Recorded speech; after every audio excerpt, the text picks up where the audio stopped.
Siente el flow.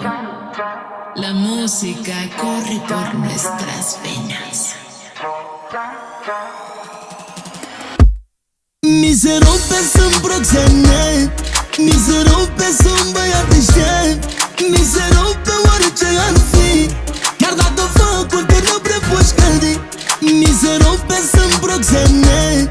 Mi se rupe, sunt băiat deștept. Mi se rupe orice ar fi, chiar dacă focul te nu prea poți căldi.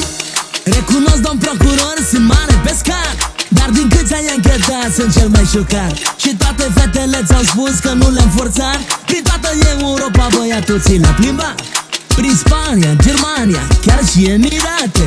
Mă iubesc toate, le-am făcut pașaport. De ce nu scriu în dosar că eu le-am făcut, Doamne? Le-am operat, le-am pus și silicoane. Habar n-ai tu ce muncă am depus eu. Să lovești bine 20, pune-te în locul meu. Ăsta e riscul meseriei, mă declar peștele României. Mi se rupe, sunt proxenet. Mi se rupe, sunt băiat deștept. Mi se rupe orice ar fi, chiar dacă focul te nu prea poți căldi. Mi se rupe, sunt proxenet. Mi se rupe, sunt băiat deștept. Mi se rupe orice ar fi, chiar dacă focul te nu prea poți căldi.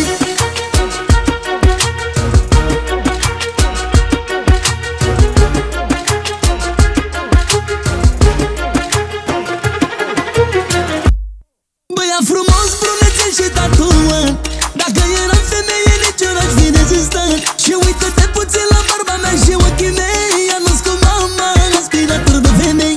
Sunt pofta femeilor din toată țara. Ea și arată Craiova, Timișoara. Ce vină am că mă vrea orice prințesă. Le place peștele că-i delicatesă. Habar n-ai tu ce muncă am depus eu. Să lovești bine 20, pune-te în locul meu. Ăsta e riscul meseriei, mă declar peștele României. Mi se rupe, sunt proxenet. Mi se rupe, sunt băiat deștept. Mi se rupe orice ar fi, chiar dacă focul te nu prea poți căldi.